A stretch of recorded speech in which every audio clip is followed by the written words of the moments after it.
वाहेगुरु वाहेगुरु वाहेगुरु। गुरु श्री गोविंद सिंह जी का जन्म 22 दिसंबर 1666 को पटना में 9वें सिख गुरु श्री गुरु तेग बहादुर जी और माता गुजरी जी के घर हुआ था। उनके जन्म के समय पिता असम में धर्म उपदेश के लिए गए थे। उनके बचपन का नाम गोविंद राय था। पटना में जिस घर में उनका जन्म हुआ था वह प्रथम 4 वर्ष बिताए वहां पर अब तक श्री हरिमंदिर जी पटना साहिब स्थित है। 1670 में उनका परिवार पंजाब आ गया। मार्च 1672 में उनका परिवार हिमालय के शिवालिक पहाड़ियों में स्थित चक नानकी नामक गांव में बस गया जो आजकल आनंदपुर साहिब के नाम से जाना जाता है। यहीं पर इनकी शिक्षा आरंभ हुई।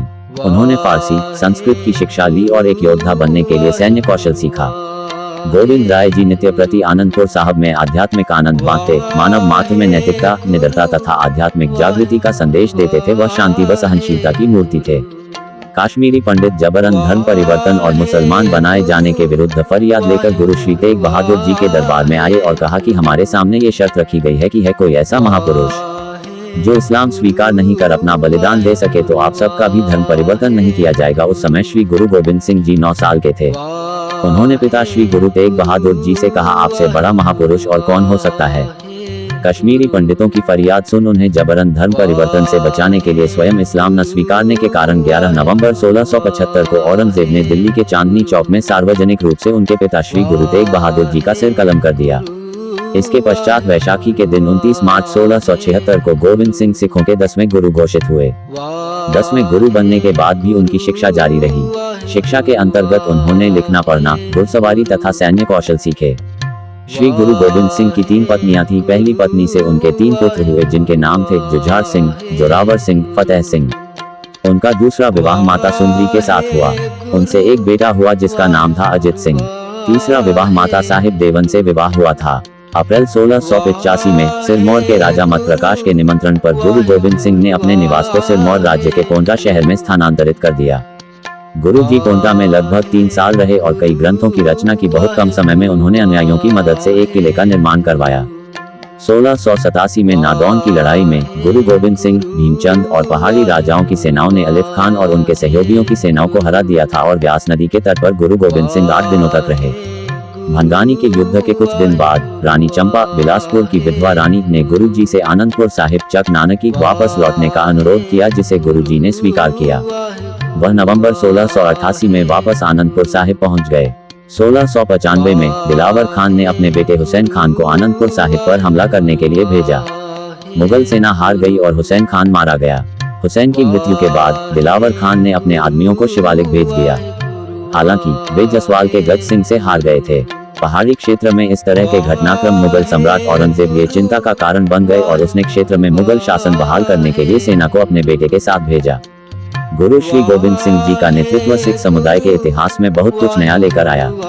उन्होंने सन 1699 में बैसाखी के दिन सिख धर्म के विधिवत दीक्षा प्राप्त अनुयायियों के एक जत्थे का निर्माण किया। सिख समुदाय के एक सभा में उन्होंने सबके सामने पूछा, कौन अपना बलिदान देना चाहता है। उसी समय एक अनुयायी राजी हो गया और गुरु गोविंद सिंह उसे तंबू में ले गए और कुछ देर बाद वापस लौटे एक खून लगी तलवार के साथ। गुरु ने दोबारा उस भीड़ के लोगों से वही सवाल दोबारा पूछा और उसी प्रकार एक और व्यक्ति राजी हुआ और उनके साथ गया, पर वे तंबू से जब बाहर निकले तो खून से सनी तलवार उनके हाथ में थी।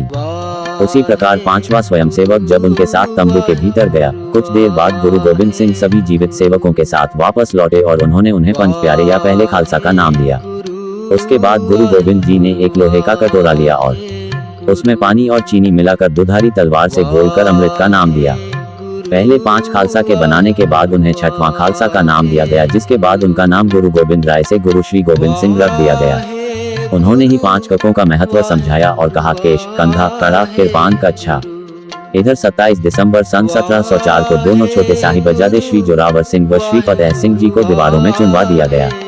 जब ये हाल गुरुजी को पता चला तो उन्होंने औरंगजेब को एक जफरनामा, विजय की चिट्ठी लिखा, जिसमें उन्होंने औरंगजेब को चेतावनी दी कि तेरा साम्राज्य नष्ट करने के लिए खालसा पंथ तैयार हो गया है। 8 मई सन 1705 में मुक्तसर नामक स्थान पर मुगलों से भयानक युद्ध हुआ, जिसमें गुरुजी की जीत हुई। अक्टूबर सन 1706 में गुरुजी दक्षिण में गए, जहां आपको औरंगजेब की मृत्यु का पता लगा।